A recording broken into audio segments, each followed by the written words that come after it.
Let's resume the sessions. On COVID-19 vaccine and transplantation, a panel discussion. May I invite the moderators for this session, Dr. P.P. Verma and Dr. Sanjay K. Agarwal, who may join us if free. I also invite the panelists for this discussion, Dr. Arpita Ray Chaudhary, Dr. H.S. Kohli, Dr. Dharmendra Bhadauria, Dr. Vishwanath S. and Dr. Siddharth Sethi. Thank you very much, Professor Kutte. And we are going ahead in advance, I think 20 minutes before time, for the session on COVID vaccination in renal transplant recipients. We have got a galaxy of panelists, very learned people.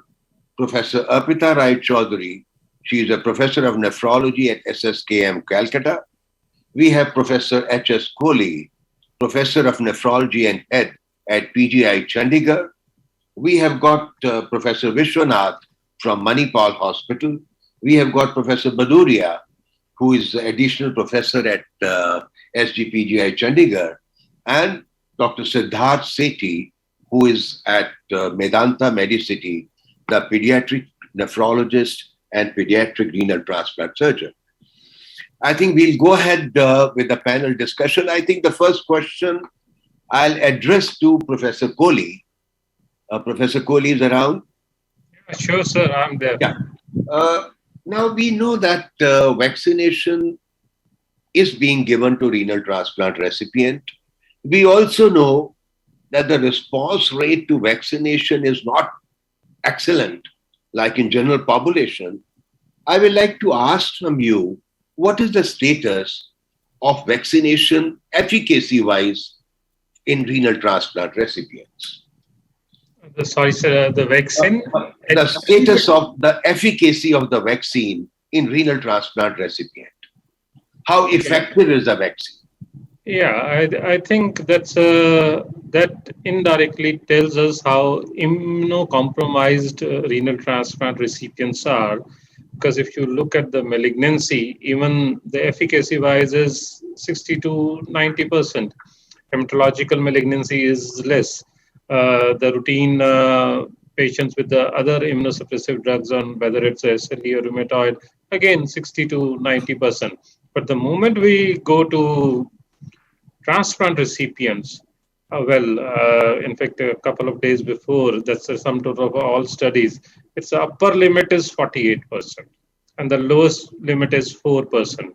So somewhere around 4 to 48%. So the efficacy post-transplantation, whenever the vaccination is given, is quite low. So, okay. Professor Arpita, when we say that efficacy, let's say, is 95% in the general population, what do we actually mean? Do we mean they have formed, so many percentage has formed antibodies?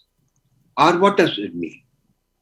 Actually, sir, if you take the efficacy word, we are thinking in terms of neutralizing antibodies to spike CoV-2, which is likely to kill the extracellular viruses and will inhibit the entry of the viruses to the cells.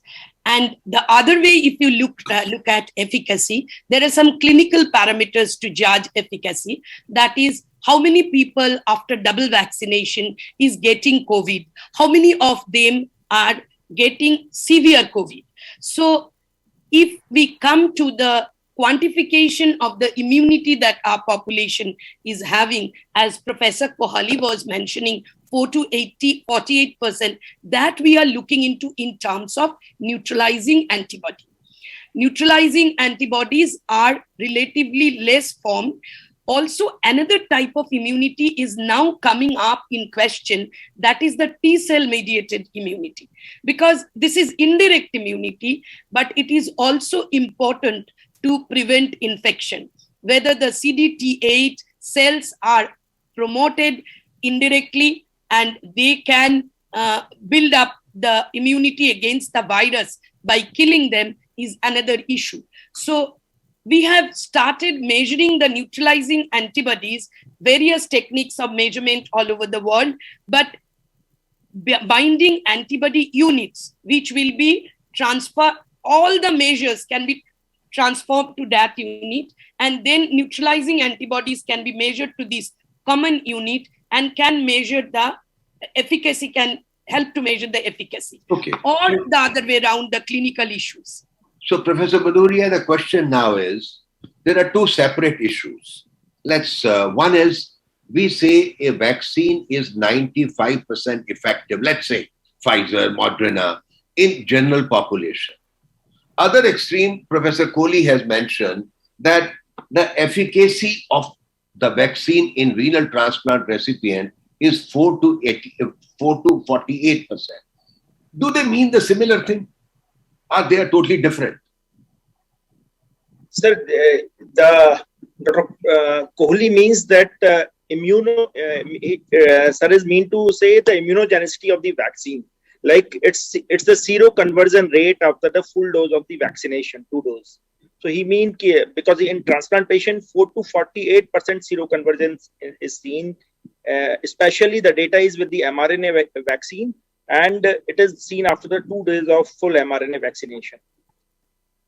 While the efficacy mean, which Madam means, it's basically preventing the person from the infection, like especially the severe COVID infection.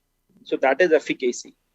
Yeah, so that means one has to be clear that when we talk in general population, we are not talking in terms of antibody formation. We are saying if 100 people have got vaccinated, how many of these people can develop COVID infection? Whereas in transplant recipient, as Professor Kohli was mentioning, we are translating into formation of antibodies. So many people have formed antibodies. My question was, does the antibody formation in a subset, does it mean that they get prevented from developing COVID? Sir, you mean in the general population or transplant population? Transplant population. So, sir, even after the latest data is with the mRNA vaccine, it is seen that less than 1% of patient after completing the mRNA vaccination, they can develop breakthrough COVID infection. Okay. I'll put it to Professor Siddharth now that what is the data in pediatric population? Yeah, we're talking of renal transplant recipient today. Do they respond better to vaccine, or they are worse than the adult population? So, being a pediatric nephrologist, first of all, we don't have much data about the vaccine in children, especially children who are immunocompromised. And I'm here only to tell you that we just have one study from San Diego. So there was one study from San Diego where they looked at pediatric kidney transplant recipients, and they gave the Pfizer vaccine. So as all of us are aware, in our country, we not started vaccination in children yet. So in San Diego, what they found was that the seroconversion was good. However, it was not as good as compared to the normal pediatric population. So they looked at Pfizer vaccination in pediatric kidney transplant. So we are still waiting for it to be approved and show it to the world that how this vaccine works in children. Possibly what you are saying is that, yes, that pediatric children respond better. Transplant recipient, if they are children, they respond better to vaccine, and the response rate is higher than what we get in adult population. Exactly. If that is a 48, in children we can go up to 70-72%. That is the efficacy rate. Yes, but of course it will be lesser than as compared to a normal child, because these pediatric kidney transplant children are, of course, they are immunocompromised. If Professor Vishwanath is there, yes, sir. Just wanted to ask, what will be your view, how to increase this efficacy? All of us nephrologists, we give double dose for hepatitis B vaccine compared to the normal population. So probably on the same lines, I'm sure we can increase the efficacy by probably giving a booster. In fact, if you look at the FDA approval, they have approved for immunocompromised patients, people on steroids, people who have received rituximab, third dose, which has to be given after the second dose, 4 weeks after the second dose. So probably something similar to that if we do even in our patients, once the government adopts the policy of using third dose in immunocompromised patients, which all our transplant patients are, probably that's the only way to increase the efficacy of the vaccine as of now. Other than that, we don't have anything else. Professor Kohli, like you mentioned, 4 to 48%. I believe France, even US has approved the third dose. Yes. Will you like to comment anything on the data, early data on the third dose?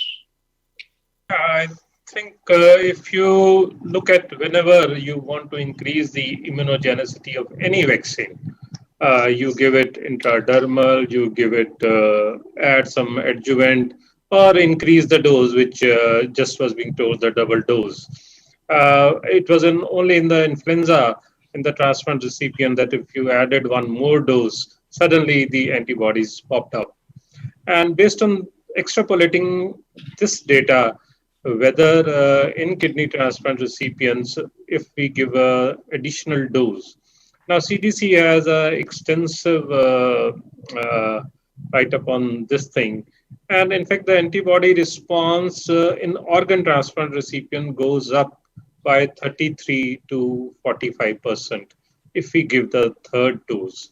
So definitely antibody response goes up. And that's why this emergency use authorization, which you were mentioning, by Israel, France, Germany, UK, has already been done. But the only question will be the side effects of a vaccine vis-a-vis the advantages of the vaccine. For mRNA, it's there, right? It is proven that they outweigh the risks. Now, we are using only, let's say, Covishield, the one type of a vaccine. And there was a lot of fear about the thrombotic tendency of this vaccine. Now, adding this one more dose, now whether there will be hesitancy for adding this more dose, because ultimately, finally, this vaccine-induced thrombotic thrombocytopenia, VITT, as it is called, from UK NHS data, it has been clearly shown that there were definitely 15 to 17 patients which had 100% vaccine-related thrombotic tendencies. It could be because of many other reasons, but that was purely because it was accompanied with thrombocytopenia. Although it is very less, 1 in 600,000, but if you look at the thrombotic tendency, it is 1 in 30,000, it has been described. So there will be, I think, in the minds of transplant physicians, some hesitancy whether we should do. So naturally, I'm quite sure next question you will be asking someone, how much is the fear of this COVID for doing kidney transplantation, that we should take such a risk, or we should think about a third dose. So over to you, sir. Thank you very much. I think Professor Kohli has rightly mentioned that there are ways, both the speakers, there are ways to increase immunogenicity. We have been trying for hepatitis B vaccine or something. And third dose is a welcome thing. It's promising with the mRNA vaccines, but we have got limited data in India on that. Dr. Arpita, will you be mentioning any effect on the graft? These vaccines, is there any available data?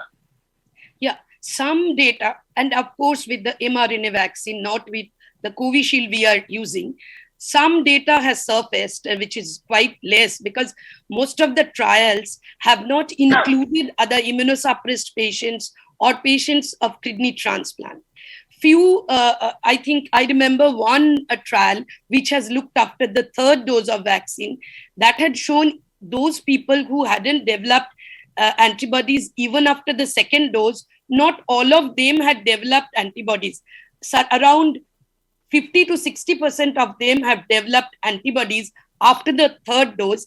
And one patient of heart transplant had faced the rejection.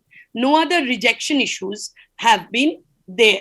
This replication defective adenovirus, what we are using here as a vector for Covishield, and most of our patients had received that, either that or killed whole vaccine, that is Covaxin, still not had given us any such data that other than the general side effects of pain, malaise, fever, other than general side effects, any other things they have come with. But definitely that thing is in our mind. We are weighing the risk-benefit ratio whenever we are considering an individual, whether we will subject him or her to third dose of vaccine. Thank you very much. Rightly, as you mentioned, the John Hopkins data is clearly showing they had tried third dose in a small subset of patients. And as you mentioned, 1/3 of the patients who had not responded before or had very low antibodies, they developed good antibodies. And coming to the question, as you were mentioning, there is one case report which has appeared in Kidney International latest issue, one report that a person has developed T-cell mediated rejection 5 days after receiving the second dose of vaccine. But that is a solitary report. We do not have very firm data. Any of Can the I join you? Can I say something, sir? Please. I think this point, although we cannot just jump to the conclusions. For example, I'd like to share, now this was again sent for publication, and it is in the process like that. And this is again a young lady, transplant recipient, 2019, doing very fine. And as usual, asked whether she should get a vaccine. So she was given the vaccine, that is 1.5 years. And her creatinine jumped almost from 1 to 3.2. And the biopsy showed T-cell mediated as well as antibody mediated rejection. The prior to transplant, single antigen B assay was negative, totally negative. The patient received, of course, the routine therapy, ATG, methylpred, and then even plasma pheresis. And the repeat DSA was strongly positive. It was different MFIRs, more than 20,000. And then the repeat biopsy again, it showed a lot of plasma cells, and then was given bortezomib, but partially responded. So we don't know whether this is related to vaccine, but there are no chronic changes in the biopsy. There is no chronicity at all. So it's all acute active. So you mentioned this letter to the editor, which was published in Kidney International, whether this was cause and effect. So similarly, I think we have to remember the same process by which IgG anti-spike antibodies are being produced. Exactly by the same process, anti-HLA antibodies will be produced. Yeah. So occasionally there can be a chance that there Share a common epitope, sir. But overall, I mean, for the time being, that's why I said that we need to weigh, because in the earlier era, it was like that the moment you transplant the patient and if they have COVID, the mortality is very high, 25%. That's why it was recommended that they should be high priority, and that will be another field. I'll put this to Professor Bhaduria. As Professor Kohli was mentioning the available data which showed that the mortality in transplant recipients who develop COVID is 20 to 25%. Even in the Indian data, which is published by Dr. Putte and group, multi-centric trial, that also shows 11% mortality. So what do you think should be the ideal timing for vaccination, Professor Bhaduria? After transplantation, most of the literature currently which is in the they actually the timing is dependent upon whether they have received ATZ or rituximab. If they have not received, you can do vaccination. You can start after 1 month of transplantation, and if they have received rituximab as well as ATG, we should delay it up to 3 months after the transplantation. I think that is very appropriate. I think all the panelists will agree that before 3 months, especially if the ATG has been given, it will not be wise to give vaccination. And ideal will remain that what will be recommendation, Professor Vishwanath, prior to transplant about the vaccination? If you look at the data, the immunogenicity is better compared to people who are on dialysis if you compare to post-transplant. So that's the reason the recommendation is to complete the vaccination and then send them for a transplant. So ideally, it should be at least about 4 to 6 weeks before we start the first dose and finish second dose. minimum 2 weeks gap after the second dose would be the idealistic thing to do. In fact, that's the even our Indian guidelines also, ISO That is a recommendation recommendation. to And if finish a person has not received, yes. what is the take on that? Pardon, sir? If a person has not received 2 doses, will you like to defer the transplant or will you like to? No, in fact, we have had a couple of patients like this whom we wanted to finish transplant and then already they were all set for a transplant. So what we did was we gave Covishield 2 weeks prior, finished transplant, and anyway Covishield has to be given after 84 days. So we gave second dose after 2 months. So that's the only way of getting around it. But if we have time, better to finish and then send for a transplant. Dr. Arpita, what will be yeah, your take? I If a wanted person to- has not received vaccination, Yeah, yeah. will you like to defer transplant? So It's an elective procedure. just It's one an elective situation. procedure. Yeah. Just You one have situation. discussed that antibody formation is very poor after transplantation. I mean, I'm taking the individual views. After that, Professor Kohli will give his view. Okay. If a person has come forward, I mean, will you like to defer transplant?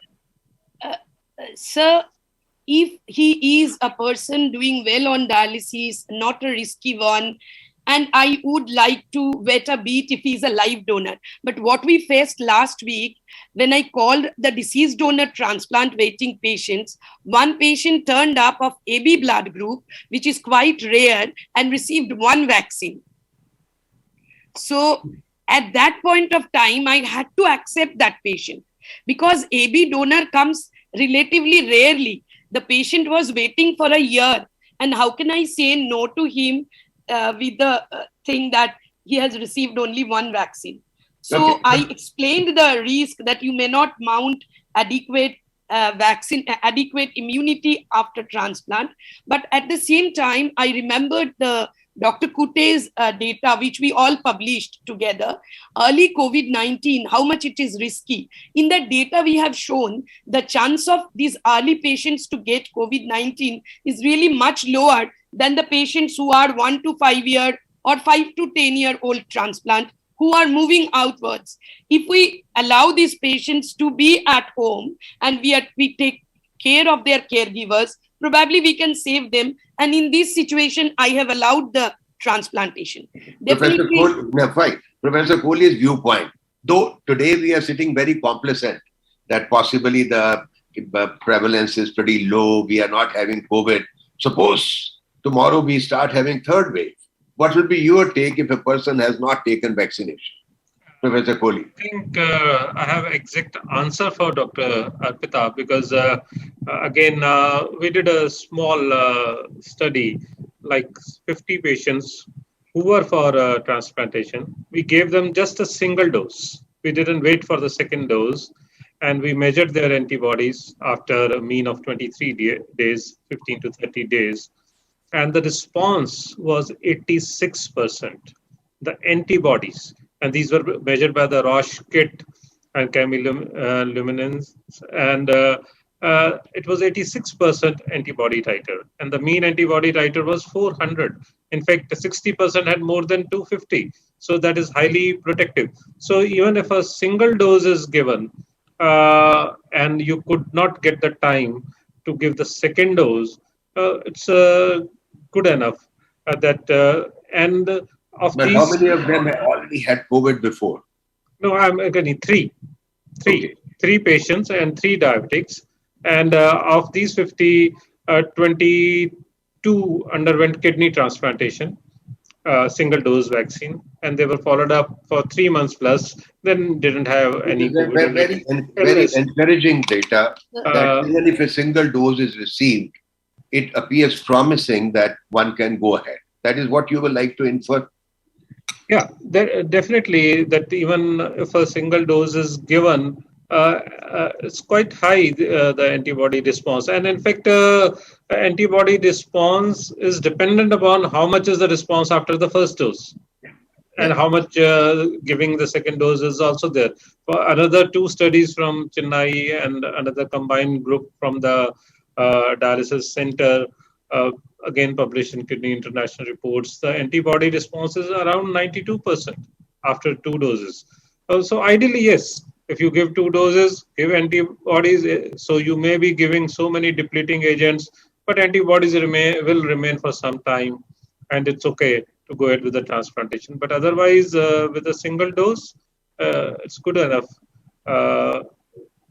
Person should be. The message is person should be vaccinated. At least one dose should have been given. Professor Vishwanath, your views on antibody testing? Antibody testing, routinely what we are testing doesn't test for the vaccination efficacy. So we need to test for anti-spike antibody, which is not done in all the labs. So unless we ask specifically, many times we have seen patients, they take vaccine and they check their antibodies and come saying, sir, my antibodies are not there. So we should definitely ask for anti-spike antibodies to look for the efficacy of the vaccine. So that's what it is recommended. What are the levels of antibodies which are helpful, which are going to be protective? Things are not very clear, but definitely after 2 doses and especially after 3rd dose in our transplant patients, the efficacy is much better.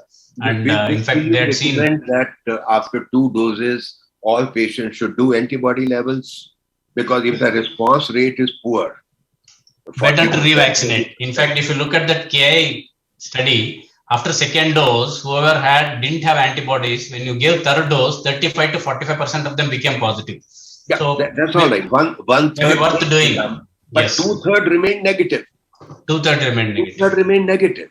Yes, that means, as Dr. Kohli was also mentioning, if the response is there with the 1st dose, usually the response is there after heightened response after 2nd dose. If there is 0 response, so possibly the response remains low. Yes, so should everybody, you have to now devise a policy of a booster dose, a 3rd dose, or 4th dose. So that means we should do antibodies. And if we are doing antibodies, what should be the frequency in the Suppose the patient has not taken vaccination prior to transplant. He takes vaccination after transplant. After 3 months, you have given him 1st dose and 2nd dose also. So that means, should we monitor antibodies in all these patients? All patients may not be needed. Maybe what we can do is we should complete 2nd dose, and then since there is a recommendation to give, many countries have already recommended to give 3rd dose, complete 3 doses and then probably check antibodies. Probably after that, we need to wait for further studies to see if we need to check antibodies and give every 6 months or 1 year. So for that, we need to have more data. Dr. Baduria, your comments on antibodies. Sir, how frequently to test? Yes, sir. I am talking about the new algorithm which is given in Nature's article. I think all might have actually gone through that. So they have actually planned their antibody testing depend upon its whether patient is suffered from SARS-CoV-2 infection or not. If patient is not suffered from SARS-CoV-2 infection, it should be done after the 15 to 30 days after the 2nd dose. If patient is suffered from that COVID infection, then it can be done after the first 15 to 30 days after the 1st dose. So people are thinking that it should be repeated either by the after the 2nd dose or 1st dose, 15 to 30 days after the 1st or 2nd dose, depending whether patient has prior history of COVID infection or not. Professor Siddharth, your comments. So, as all of you are aware that in children, we have not yet started vaccination in our country. But if I extrapolate this data from other immunocompromised children, like in children, we very often give rituximab to children with nephrotic syndrome. So it's a very common affair of giving rituximab. So if I extrapolate transplantation with, say, children who receive rituximab. So in fact, in these 2 waves, we stopped giving rituximab to a lot of nephrotic syndrome children.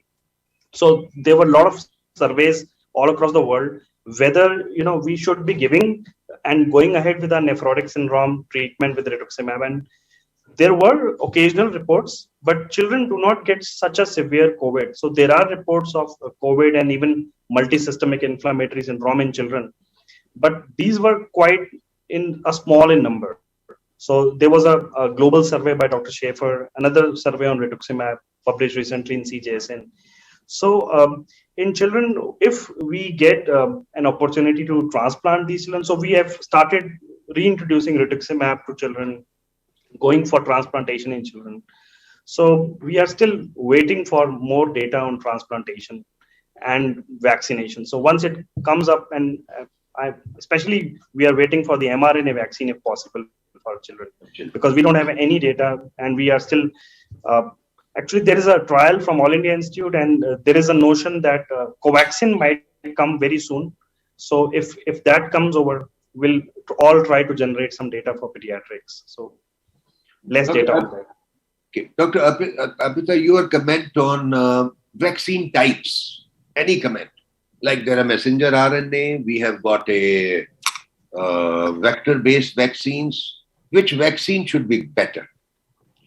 So efficacy-wise, the data tells us that the efficacy is maximum with the mRNA vaccines.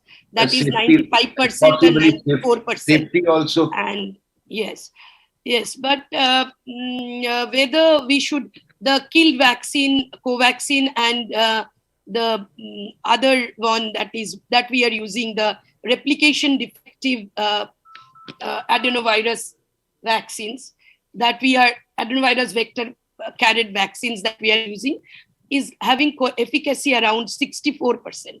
But sir, we have to remember that whether this protection is absolutely in terms of humoral immunity or cell-mediated immunity also have something to contribute, that we need to remember. So our ultimate goal should be to see that how many percentage of patients are having breakthrough infection, and what is the mortality if the breakthrough infection is there, whether the mortality is less or more, or these breakthrough infections, whether they are protecting actually from severe COVID or not.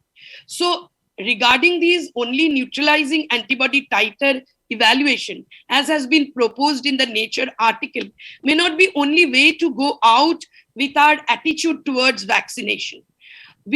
Our attitude should be like that the ultimate clinical data is very important, and there might be breakthrough infections. So our side-by-side counseling should go for the COVID-appropriate behaviors like mask wearing, distance maintaining, and whatever we teach them around using sanitizer and all these COVID-appropriate behaviors should be encouraged. Thank you.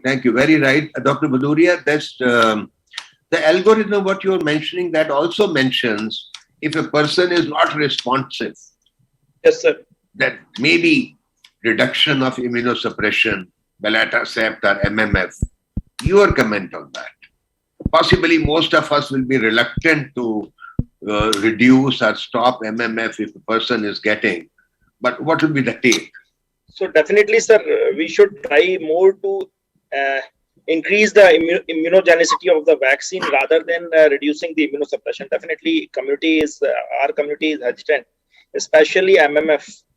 For the vaccination and changing the belatacept to other immunosuppression. This is definitely can lead to So I think we have the learned speakers have given their views on most of the point. Lastly, I will ask everyone individually, starting from Professor Kohli, any further comment on vaccines. We have understood that whatever available vaccines are, our immune response in transplant recipient, if at all, is poor, not good. To increase the efficacy, we are putting an effort to put third or fourth dose, but there is a subset which is not going to respond irrespective of third or fourth. Those who are non-responder are non-responders. Possibly monoclonal antibodies are the only hope for them, that you can give them monoclonal antibodies if they develop COVID.